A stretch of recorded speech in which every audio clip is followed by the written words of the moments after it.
ہم بات کر رہے تھے کہ مغرب میں حاضرات ارواح کا آغاز 1848 میں اضلاع متحدہ امریکہ میں ہوا۔ نیو یارک کے نواح میں ایک بستی تھی جسے ہائیڈس ویل کہتے تھے۔ وہاں ایک کنبہ رہتا تھا، مسٹر جے ڈی فاکس، اس کی بیوی اور 2 بیٹیاں مارگریٹ اور کیسٹ۔ یہ لوگ راتوں کو دستک کی آوازیں سنا کرتے تھے جنہیں وہ ارواح سے منسوب کرتے تھے۔ شدہ اس بات کا چرچا ملک بھر میں ہونے لگا، جس سے حاضرات ارواح کی شروعات ہوئی اور واسطوں کے کاروبار کو فروغ ہوا۔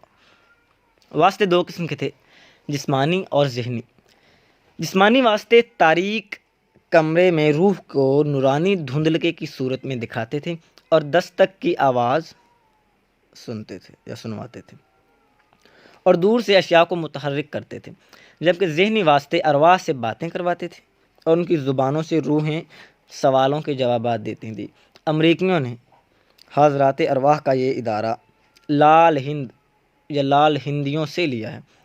لال ہندیوں کے شمن مردہ عزیزوں کی روحوں کو بلا کر ان کی ملاقات زندہ عزیزوں سے کرواتے رہے ہیں۔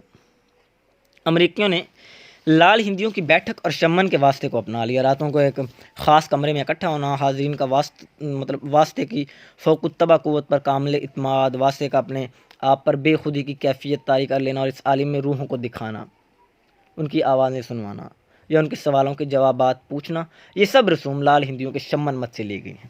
البتہ ان پر سائنس کی اصطلاحات کے پردے ضرور ڈال دیے گئے ہیں۔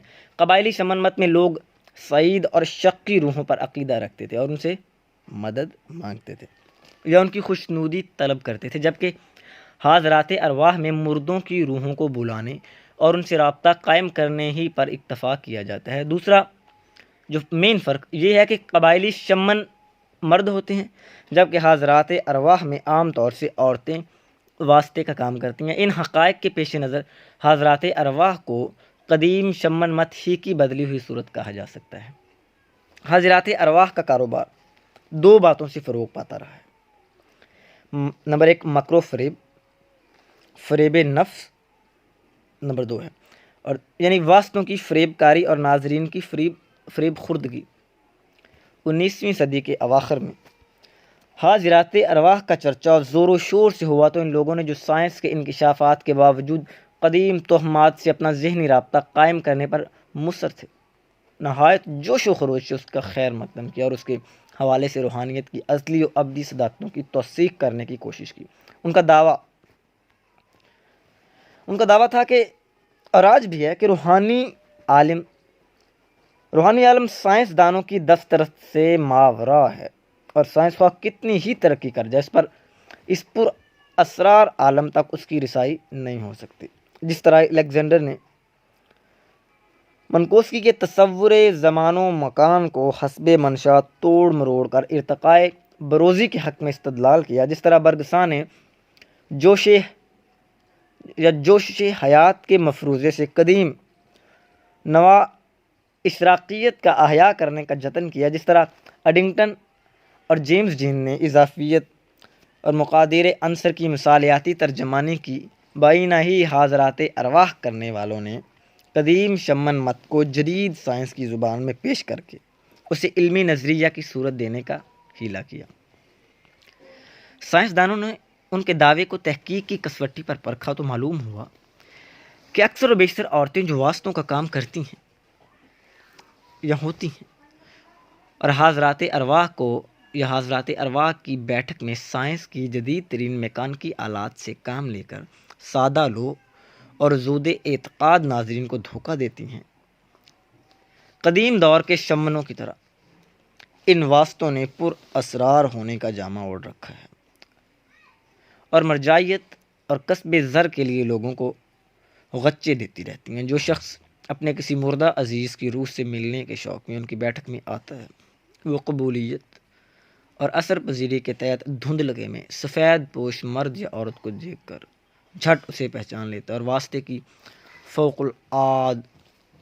العادہ روحانی قوت پر ایمان لے آتا ہے۔ فضیلت کی روح سے اثر پذیر طبائع جھٹ سمعی و بصری واہموں میں مبتلا ہو جاتی ہیں اور ایسی شکلیں دیکھنے لگتی ہیں جن کا فی الواقع کوئی وجود نہیں ہوتا، اور ایسی آوازیں سنتی ہیں جن کا بولنے والا کوئی نہیں ہوتا۔ جادو، ہپنوسس اور حاضرات کی اکثر حالتیں اسی اثر پذیری کے کرشمے ہیں۔ اسی اثر پذیری کے تحت لوگوں کو جن، بھوت اور چڑیلیں دکھائی دیتی ہیں۔ حاضرات ارواح والے غیب بین اور ٹیلی پیتھی والے اثر اندازی اور اثر پذیری کی کیفیت کا منفی استعمال کر رہے ہیں۔ حاضرات ارواح کے واسطوں کے بارے میں جن علماء نفسیات نے تحقیقی کام کیا ہے ان میں یونگ، فلورونوے اور ولیم براؤن مشہور ہیں۔ ان کے خیال میں عورتیں جو واسطے کا کام کرتی ہیں یا تو ہسٹریا میں مبتلا ہوتی ہیں اور منقسم شخصیت یا ڈیوائیڈڈ سیلف جسے ہم کہتے ہیں رکھتی ہیں، اور یا دانستہ فریب و جہل سے کام لیتی ہیں۔ واسطے کا کام کرنے والی پیشہ ور عورتیں تکنیکی وسائل سے کام لیتی ہیں۔ سائنسدانوں نے ان عورتوں کے مشاہدوں سے یہ نتیجہ اخذ کیا کہ یہ پیشہ ور عورتیں زندگی کی تلخیوں اور جذباتی ناکامیوں سے فرار حاصل کرنے کے لیے حاضرات سے رجوع کرتی ہیں۔ ان کی ذہنی جو سطح ہوتی ہے وہ طفلانہ ہوتی ہے، اور عالم میں وجد یا عالم حال میں جو اکثر منشیات کی کار فرما ہوتی ہیں وہ بچوں جیسی حرکتیں کرتی ہیں۔ چنانچہ حاضر ہونے والی روح کا ذہن واسطے کے ذہن جیسا ہی ہوتا ہے۔ اس سے ثابت ہوا کہ واسطے کے ذہن سے ماوراء کوئی روح موجود نہیں ہوتی۔ حیرانی کی بات یہ ہے کہ حاضرات والوں کی شعبدہ بازی اور ابلا فریبی کو بارہا بے نقاب کیا جا چکا ہے، لیکن زود اعتقاد اور وہم پرست لوگ پھر بھی دھوکہ کھا جاتے ہیں اور ان کی سادہ لوئی سے فائدہ اٹھا کر حاضرات کا کاروبار کرنے والے کروڑوں ڈالر کما چکے ہیں۔ جولین ہکسلے نے ڈی ایچ واکلف کی کتاب کے مقدمے میں لکھا ہے، اس نے بتایا کہ اس دور میں علمی، تحقیقی اور تجربے سے کام لینے کی بجائے بعض مسائل میں پر اسرار اور معجزانہ اسبات سے رجوع لایا جاتا ہے۔ میں ایک تحقیقی جماعت کا رکن تھا جس نے حاضرات کرنے والے ایک واسطے کے فریب کو پکڑا تھا۔ اس کے باوجود روحانیت کے ایک قائل نے جو وہاں موجود تھا اسے فریب و جال ماننے سے انکار کر دیا، اور ایک رسالے میں لکھا کہ بیچارے واسطے کو ناحق بدنام کیا گیا ہے، یعنی یہی واسطہ کچھ عرصے کے بعد پھر حاضرات کرنے لگا۔ راکلف کی یہ تنبیہ قابل قدر ہے کہ خرد دشمنی اور پر اسراریت سے دامن بچانا بہر طور ضروری ہے۔ بریت پر عقیدہ رکھنا عالمگیر تہمات میں سے ہے۔ یہ بد ارواح ہیں جو انسان کے در پہ ہیں۔ بعض زبانوں میں روح اور بھوت کے لیے ایک ہی لفظ پایا جاتا ہے۔ کہا جاتا ہے کہ بھوتوں پریتوں کا بسیرا ویرانوں میں ہوتا ہے، لیکن راتوں کو یہ بستیوں کا رخ کرتے ہیں۔ وہ دن کی روشنی سے خائف ہوتے ہیں، اس لیے رات کے اندھیرے میں ظاہر ہوتے ہیں۔ لوگوں کو ناحق قتل کر دیا جائے، ان کی روحیں بھوت بن کر جائے واردات کے قریب منڈلاتی ہیں۔ لوک کہانیوں اور روحانی قصوں میں بھوتوں کا ذکر اکثر ملتا ہے۔ شیکسپیئر کے ناٹک میکبتھ بنکو کا بھوت اس کی معروف مثال ہے۔ اس طرح ہیملٹ کا مقتول باپ بھوت کی شکل اپنے بیٹے کے سامنے ظاہر ہوتا ہے اور اسے اپنے چچا سے انتقام لینے پر اکساتا ہے، اور اجڑی ہوئی حویلیاں بھوتوں کے مسکن بن جاتی ہیں، جیسا کہ فارسی والے کہتے ہیں خانہ خاداد یو سی گیردکی۔ لوگوں نے بھوتوں کو دیکھنے اور ان سے باتیں کرنے کا دعویٰ کیا ہے، لیکن تحقیق سے معلوم ہوا کہ یہ ان کے بصری وہمیں تھے۔ ہندوؤں کے ہاں یہ عقیدہ ہے کہ جس شخص کی موت شراد کی رسم ادا نہ کی جائے اس کی آتما بھوت بن کر گھر کے قریب منڈلاتی رہتی ہے۔ شراد کی تقریب پر گئی، شراد کی جو چتا ہے اس پر گھی، شکر، شہد وغیرہ سے بنایا ہوا ایک بڑا سا لڈو برہمنوں کو کھلایا جاتا ہے، اور یہ سلسلہ دیر تک جاری رہتا ہے جب تک کہیں آتما کو چین ملتا ہے۔ جب کسی ہندو کی پتنی مر جائے اور وہ بیاہ کرے تو پہلی عورت کا پریت دوسری پتنی کو ستانے لگتا ہے۔ اس سے بچاؤ کے لیے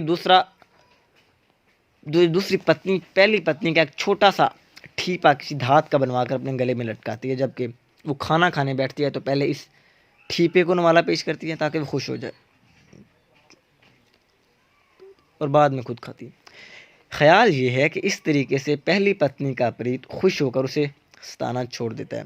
ہندوؤں کے خیال میں بیر اور پون وہ بدروح ہیں جنہیں کوئی جادوگر کسی شخص کو آزاد کرنے کے لیے بھیجتا ہے۔ پون بٹھانے اور پون دوڑانے کے محاورے اسی تہم سے یادگار ہیں۔ چڑیلیں اور ڈائنیں بھی خبیث روحیں ہیں۔ کہتے ہیں کہ جب کوئی عورت درد ذاہ کی حالت میں مر جاتی ہے تو وہ چڑیل یا ڈائن بن جاتی ہے۔ چڑیل کے پاؤں پیچھے کی جانب مڑے ہوتے ہیں۔ ڈائن سیاہ فام اور بدصورت ہوتی ہے، جس کی آنکھیں مشعل کی طرح چمکتی ہیں۔ ڈائنیں خوبصورت جوانوں کا کلیجہ نکال لیتی ہیں اور وہ بیچارے تڑپ تڑپ کر مر جاتے ہیں۔ میر شیر علی افسوس لکھتا ہے، ڈائنیں بھی ٹھٹھے کی مشہور ہیں کہ لڑکوں کے کلیجے منتر کے زور سے ترت نکال لی جاتی ہیں اور ان کی ماؤں کے دلوں میں داغ دے جاتی ہیں۔ کھانا تو ان کے حضور کسی کو کھانا ہضم نہیں، کیونکہ اسی وقت ان کا تیر نظر جس پر چلے اسے مار ہی رکھے، سوائے اس کے کبھو ایسی حالت ان پر طاری ہوتی ہے کہ اس وقت جس کو دیکھتی ہیں ہوش میں وہ نہیں رہتا۔ پھر کسی دانا نے انار کی مانند ان کے پاس سے اس کے ہاتھ لگتے ہیں، کسی حکمت سے ایک لمحہ اپنی پنڈلیوں کے اندر رکھ چھوڑتی ہیں جب تک وہ بیچارہ بے ہوش پڑا رہتا ہے۔ وہ دندان ان کو رکھ دیتی ہیں۔ جب وہ پھیل کر طباق کی صورت پکتے ہیں تب اپنی تمام ہم جنسوں کے حصے جو ہوتے ہیں وہ کھا جاتی ہیں۔ وہاں اس کا کام تمام ہو جاتا ہے۔ اتفاقاً اگر وہ بدذات چڑی ہو تو اسے لازم ہے کہ اس کی پنڈلیوں کو چیر ڈالے اور وہ دانے نکل پڑیں گے، چاہے کہ جس کے جگر کو صدمہ پہنچا ہو اسے کھلا دیں۔ خدا کی قدرت سے وہ شفا پائے گا اور کلیجہ اس کا بچ جائے گا۔ دوآبے کی عورتیں ایک خبیث آدمی شیخ سدد کو اپنا مرشد مانتی ہیں، جسے جنوں نے چیر پھاڑ ڈالا تھا اور جس کی روح سے وہ اپنے ٹونے ٹوٹکے کرتی ہیں۔ مدار کی چھڑیوں کی پوجا کا بھی رواج ہے۔ مدار کے پیر نعرے لگاتے پھرتے ہیں، دم دم مدار۔ لوک کہانیوں میں ایسے دیووں کا ذکر ملتا ہے جو اپنی روح کو طوطے کے روپ میں پنجرے میں بند کر کے چھپا دیتے تھے۔ جب ان کے دشمن اس پنجرے کو ڈھونڈ کر طوطے کی گردن مروڑ دیتے ہیں تو دیو وہیں مر کر ڈھیر ہو جاتے ہیں۔ ہندوؤں کے ہاں ایک علم ہے اندرجال۔ جو شخص یہ علم جانتا ہو وہ اپنی روح کو کسی بھی قالب میں منتقل کر سکتا ہے یا دوسرے قالب سے نکال لیتا ہے۔ راجہ گندھرپ سین وائی اجین کی آتما کو کسی یوگی نے خفا ہو کر گدھے کے قالب میں منتقل کر دیا۔ وہ دن بھر گدھا رہتا اور رات کو اس کا اصلی روپ تھا اس میں آ جاتا تھا۔ اسی عالم میں اس کا بیاہ رچایا گیا اور اس کے گھر راجہ بکرما جیت پیدا ہوا۔ بدروحوں کا ذکر اناجیل میں بھی آیا ہے۔ جناب عیسیٰ ابن مریم کا ایک معجزہ یہ تھا کہ وہ اپنے ہاتھ کے لمس سے بدروحیں نکال دیتے۔ جب شام ہوئی تو اس کے پاس بہت سے لوگوں کو لایا جاتا جن میں بدروحیں تھیں۔ اس نے ان کو زبان ہی سے کہہ کر نکال دیا اور جب بیماروں کو اچھا کر دیا متی۔ اور سورج کے ڈوبتے وقت وہ سب لوگ جن کے ہاں طرح طرح کی بیماریوں کے مریض تھے انہیں اس کے پاس لائے اور اس نے ان میں سے ہر ایک پر ہاتھ رکھ کر انہیں اچھا کیا، اور بدروحیں بھی چلا کر اور یہ کہہ کر کہ تو خدا کا بیٹا ہے بہتوں میں سے نکل گئیں، اور انہیں جھڑکتا اور بولنے نہ دیتا کیونکہ وہ جانتی تھیں کہ یہ مسیح ہے۔ لوقا، یہ وہ اناجیل کی جو والیومز ہیں ان میں سے یہ اقتباس دیا گیا تھا۔ فرانسیسیوں نے جناب عیسیٰ پر الزام لگایا کہ وہ بالزبول یعنی کہ شیطان کی مدد سے روحیں نکالتے ہیں۔ پھر وہ ایک گونگی بدروح کو نکال رہا تھا، اور جب بدروح نکل گئی تو ایسا ہوا کہ گونگا بولا اور لوگوں نے تعجب کیا، لیکن ان میں سے بعض نے کہا یہ تو بدروحوں کے سردار بالزبول کی مدد سے روحوں کو نکالتا ہے۔ ایک دفعہ جناب عیسیٰ نے بدروحیں سوروں میں منتقل کر دی تھی۔ ناظرین، اس سے اگلا حصہ جو ہے وہ اگلی ویڈیو میں پیش کیا جائے گا۔ اگر آپ نے ہمارا چینل سبسکرائب نہیں کیا تو ابھی سبسکرائب کر لیجیے اور بیل آئیکن کو دبانا مت بھولیے۔ اللہ حافظ۔